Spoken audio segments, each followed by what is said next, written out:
Daily Detroit is brought to you in part by Castalia Cocktails, a great spot for a night out, a drink after dinner, or a date. Their new Fairy Tales menu, brand new for the season, examines beloved children's stories such as The Little Mermaid and The Jungle Book and the darkness within these tales, all properly paired with their sfumato fragrances. And of course, there are alcohol-free versions of each of the 8 special cocktails. The whole Castalia menu both tells you how boozy a drink is, and there is a full non-alcoholic lineup taking care to give you a top-notch sensory experience no matter how you'd like to drink. An intimate bar with less than 20 seats, Castalia is on the garden level on 2nd Avenue at West Alexandrine in Detroit's beautiful Midtown. They're open to all Wednesdays through Saturdays from 5 to 11 p.m. with a possibility for unique experiences like private events and menu tastings anytime with a reservation. You can learn more at CastaliaCocktails.com. That's CastaliaCocktails.com. Make sure to support the businesses that support us and stop on by.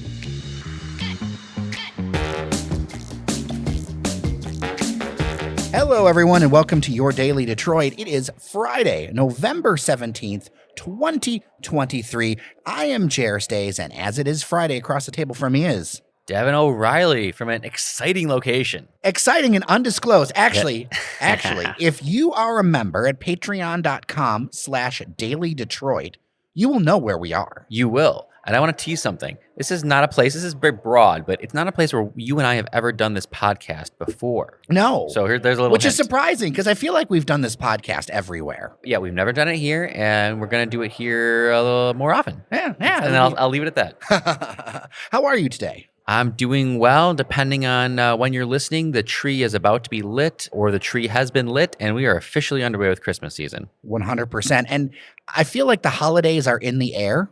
Whatever holidays you celebrate or choose not to celebrate. And I think we're going to have some content around that because people have been saying, hey, Detroit is a great place to do the holidays. And in my experience, it is. I mean, look, I've been to a ton of tree lightings, Devon, and if you're catching this early enough in the day, get on down there because it's just like a great group of people and merriment and excitement. And there's usually skating programs, all kinds of cool stuff. I mean, the tree lighting is such an event in and of itself. And that kind of kicks off, like I said, kind of the holiday season. So you've got the tree lighting, and then the ice skating is officially open. You've got the Thanksgiving Day parade coming up and the turkey trot and all the things that go around that, which is going to be really cool and festive. And you also have the holiday markets, which I would love to plug because I know that Bedrock has done a really good job of identifying some really cool Detroit small businesses at those holiday markets. I know some of them. So make sure if you're downtown to check out the tree, do the ice skating, check out the holiday markets in Cadillac Square and support some small businesses. Yeah, Cheyenne actually is going this weekend. Is going to give us a whole rundown. Fantastic. Looking forward to it. There's other great shopping around too that we'll talk about as we go through the holidays. But first, Devon, where have you been? This is where we get to be kind of nimble in terms of our covering things, because as news was coming out, I didn't even know before this week started that Mad Nice was spinning off a second concept attached to their business. As we talked about, this is the old Will leather goods store. Now Mad Nice, kind of an upscale, coastal Italian, lunch and dinner type of spot, very Instagrammable. And recently, as of literally, I think this was Wednesday, they opened up an adjacent space called Mad Nice Goods that has some really artistic, upscale houseware, I would say. Really? Okay. Yeah, it's very interesting. I stopped in. They couldn't be more friendly. I was very open about, I'm just popping in. I heard this was open, and they were very welcoming. They kind of showed me around a little bit. It's a small space, but it's got a little bit of a housewares type of section, and then it has a really cool, almost like a Art Deco-y, Italian vibes European bar that has coffee service all day and home-baked pastries, bagels, different types of, again, more Italian, European type of pastries. But of course, I have to mention this, Jer. They also serve drinks and a bar all day. They've got 4 really interesting, specific cocktails. And then after 4 o'clock, they have their draft espresso martini, which is a specialty.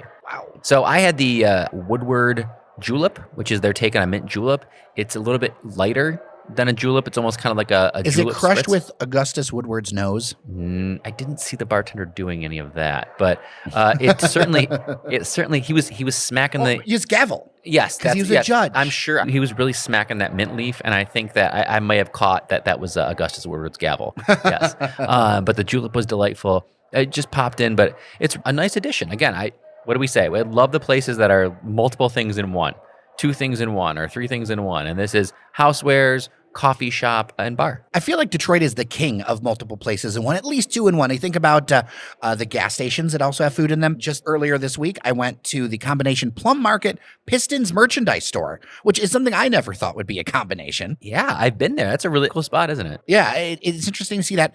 I also think it's notable to say that there's so much happening on 2nd Avenue there. So, full disclosure, Mad Nice is right across the street from Castalia, which is in the same building as Stadtgarten, which is across the street from the Seasons, some kind of like mini grocery store. Seasons Market. It's great. Again, And then down the corner, you get down to Canfield and everything. Like, there's a lot happening in that area. And you could just keep going up 2nd, and eventually you get to places like a Plum Market and all the New Center stuff that's going on. Yeah. So it's interesting to see that. I'm glad to see it. So thumbs up. Thumbs up. I would definitely go back. I mean, I think Mad Nice is a cool spot. I've said it before. I like the fact that it's open for lunch. I love it as a lunch spot. I know it's also a very trendy dinner spot, but this is a nice kind of like almost sidecar of a establishment that you can go to, grab some coffee, grab some pastries, and grab a drink while you're there. Before we get to where I've been, I want to share that there is news about Lady of the House reopening, and I know from our internal chats that you are very excited about this. Well, I mean, I'm hoping for that Maury salad somewhere on the menu. But I loved Lady of the House and its iteration in Corktown, and it sounds like they've been a little coy, just teasing that they're going to be in Core City, which we can speculate, right, Jerry? I mean, Core City is a relatively large space, but there's not a ton of commercial districts in Core City. I feel like there's a 50-50 chance it's going into a Phil Kafka building. Yeah, right? I mean, we don't know. We have no information. But at the same time, you go up. I'm speculating. You go up Grand River, and that's pretty much the business district of Core City. You've got Trade Institute of Bagels, you've got Barta, you've got some interesting spaces there, and you've got all the Kafka stuff. So my guess is it'll be over there, but I'd love to find out where it's going to be at, and I can't wait to go. Jared, continuing a little bit of coffee theme here, you are becoming quite the king of coffee spots. So this job takes me all over the region, and I was going down Telegraph, and I saw this new Scooters Coffee. There are 3 locations in the region. Now Taylor, just opened last week, Brighton, and Sterling Heights.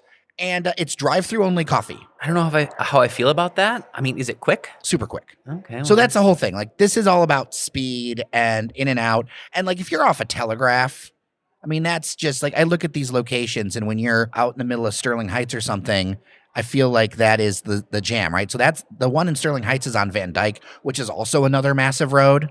So, give our suburban listeners a little bit of love. I stopped through, and I'll tell you, I basically feel like it's a blue-collar Starbucks. Okay. When you say blue-collar, what do you mean? For the price point or the little less menu? Pricey. Okay. Menu's a little bit more diverse. The drinks are a little sweeter. Okay. Your coffees, you can do all kinds of flavor shots. So you can do like a flavored cold brew, and you can do flavored cold brew cold foam. Oh, okay. So you could do like a raspberry or a whatever cold foam with the regular cold brew, or put all that together. They have things that are kind of like, they're egg bites, but they're a different take on it, burritos, those kind of things. But it's all meant grab and go, get out the door. And I'll tell you this, as someone who's stopped by a number of Starbucks, lately it feels like Starbucks take a long time to get through. So I feel like that there is an advantage here. A number of suburban Starbucks I've been through, I mean, I'll be sitting there waiting 15, 20 minutes after the app, like beyond when the app said it would be ready, or other stuff like that. So I think there's really a need, and especially across wider Metro Detroit, which is so like cars all the way. I honestly kind of get it. Yeah, I could see this being popular, especially if it's going to compete with like the drive-through Starbucks, which, I'm more of a sit-down coffee type of guy, but there are times where I just want to grab a cup on the road on my way to someplace. So I'm going to look to check it out, Jer. A place you can't go is Boston Market. No. They're done. They quietly, according to media reports, just vanished. And I personally am sad for the loss of a pot pie. I wish I would have appreciated them in my recent years, because I loved me some Boston Market back in the day. Yeah, I mean, it was like a great fast casual, but felt like it was more elevated. Like I went there with my family a ton. The one on Ford Road by what was like the Borders over there, that was like a go-to for us. And it wasn't like going to fast food. It was better than going to fast food. Because, of course, you had like the rotisserie chickens and you had the ham carvers, which sounded so fancy. But me, I was more of a real simpleton, Jer. I like the macaroni and cheese. And I think if you've been to Boston Market, you know what I'm talking about. The big, cheesy spiral macaroni and cheese. And I would literally get the macaroni and cheese like combo dinner plate with my main as macaroni and cheese, my side as cornbread, big piece of cornbread, and my other side as macaroni and cheese. So 2/3 of my plate was macaroni and cheese. And let's be honest, when we go down the street, you and I look like the number 10, and you're the one. So I don't know how you got away with eating that much macaroni and cheese. I was very active. I was a very, very, very hyper kid. I don't know. I was doing a lot of sports and activities. I couldn't get away with that now, but I love me some Boston Market mac. And I don't think I've had it in probably maybe like 6 years. But man, I'm sad to see it go. So for me, there was one near the University District House. And I like to go get the chicken pot pie. There was something about it that was just comforting. The other stuff, I think over the years, I had less and less. Maybe that's why they're not here anymore. But that was a spot for me that I would go up to, grab something quick, and then go home and like I can have an actual like full feeling dinner as opposed to just opening something from a can or something like that. It was hearty, and I think it was pretty inexpensive. I was talking to somebody, and like, what they were trying to make me recall, like, what do you think like those combo meals were? And I want to say they're like $6.99 or $7.99 for those like plates of like a main chicken and 2 sides or whatever it was. I mean, it was like under $8. Well, the good news is that a lot of those locations are in pretty desirable areas. So I think they're going to fill up pretty soon. Yeah. But if you were a Boston Market goer, a fan, or if you think we're crazy, because you know what, that macaroni and cheese, I did enjoy it. It wasn't like the baked mac that I love. No, it was different. Because I like the crumble mac. It was very liquid cheesy, but in a good way, I think. Okay. Good liquid. Would love to hear from you. dailydetroit@gmail.com, 313-789-3211. Real quick, let's talk a little bit of news, and then we're going to send some good news out the door. But first, there's some updates with I-375 and this ongoing discussion that has been going on, frankly, for years. I did a report a number of years ago for Detroit Public Television about this. It looks like the next public meeting is tabled until 2024. The Detroit City Council is going to get involved in this in some ways. A lot of residents feel like they were not heard in this design process. And I know from listeners that a lot of them feel not heard. That's a real common theme in my inbox, that this plan came together but Lafayette Park is one of the most active and affluent districts in all of Detroit. Yeah, I've got a couple kind of maybe disparate takes on this. I completely understand the people who are saying that this isn't being done the right way. I do get that in the sense that the idea of creating a boulevard sounds good, but when you actually see kind of the egress and how the traffic's going to flow, you would be not wrong in saying, well, wait a second, is this really an improvement, or how is this spurring more walkability? You would be right. 9 lanes of traffic is Right. a lot of, I mean, 9 lanes is like Van Dyke or Right. something, So- or Telegraph. So you're slowing the traffic down, but are you really taking out lanes? So I am sympathetic to that, but I'm also like, the realist in me is like, man, okay, we were going down the road on this project, this design. You want to walk this back. You basically want to like scrap the plans, start from scratch. Okay, I just hope that you don't think that anything's happening in the next decade. Like if you live in that area or you use that space and you're like, oh, I can't wait for this 375 project, but I want it done right. I hope you're young enough that you can wait 10 years, because that's what it's going to take to start from scratch again. Interesting. Yeah, part of it is that the numbers from years ago were a little bit older, and that area has changed quite a bit as far as the kinds of residences there. You're seeing more apartment buildings, things like that. And you have the other change that, like if you go to the Rensen, you go to a bunch of these downtown offices, there's just not the traffic there that there was. No, you're right. Does this, though, raise the opportunity that this might not happen at all? Absolutely. It absolutely raises. So we should be honest about that, We because should that's be- my experience, too. it's one- You delay a project, you increase the chances it never happens. Yeah. I mean, again, I'm trying to toe the line here between my idealism and my realism here.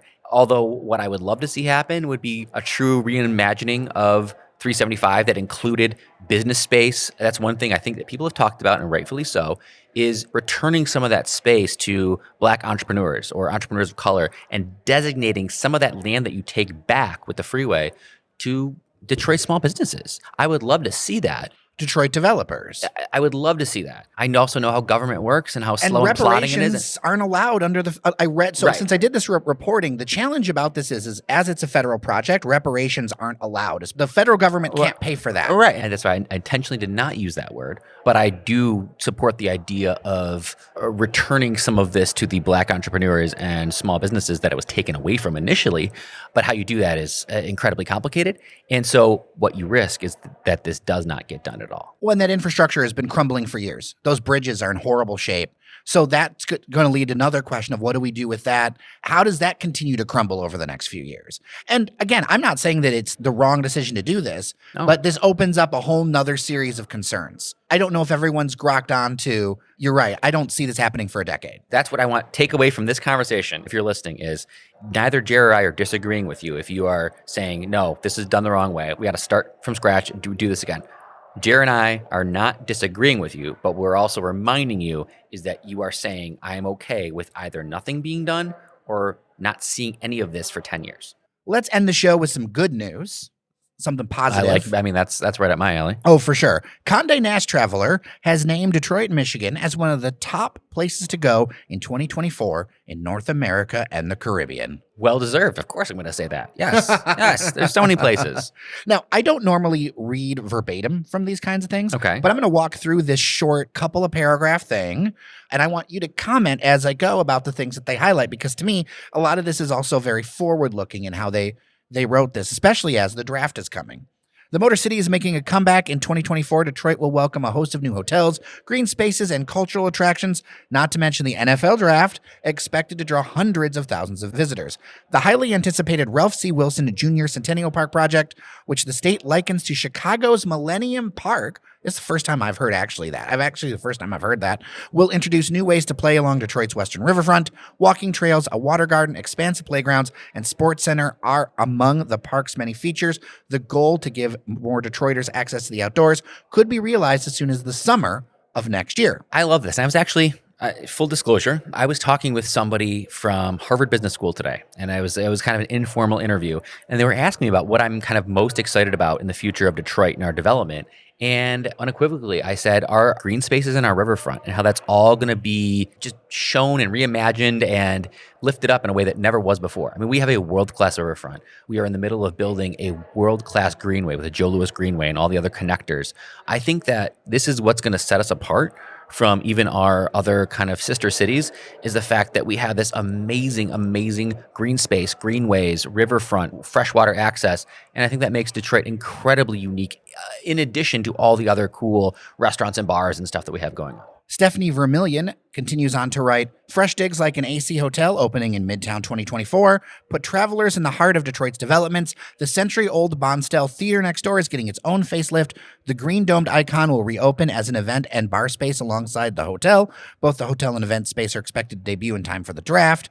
Downtown's Courtyard by Marriott in the Millennium Center will complete a $9.5 million renovation by 2024. And Corktown, Detroit's oldest and arguably trendiest neighborhood, unveiled the hip new Godfrey Detroit Curio Collection by Hilton back in August. I will say that I've gone by the Bonstel.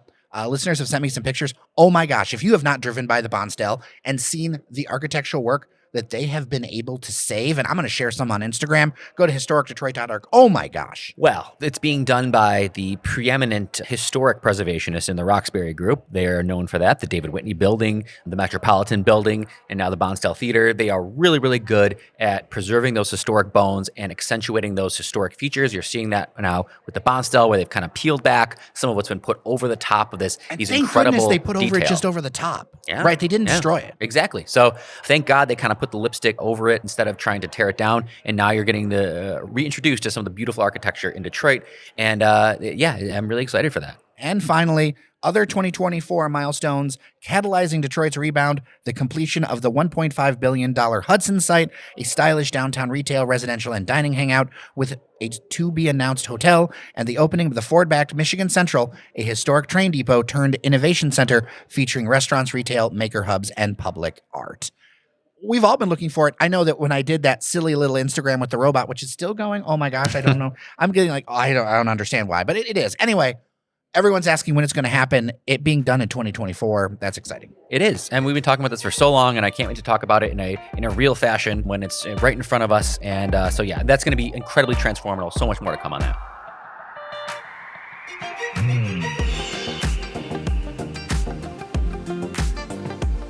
Devon O'Reilly, so good to see you. Great to be here, Jared. Great to see you in person. Absolutely. With that, I am Jer Stays. Feedback, as always, 313-789-3211, dailydetroit@gmail.com. Remember that you are somebody. Have a wonderful weekend. Take care of each other, and we'll see you around Detroit.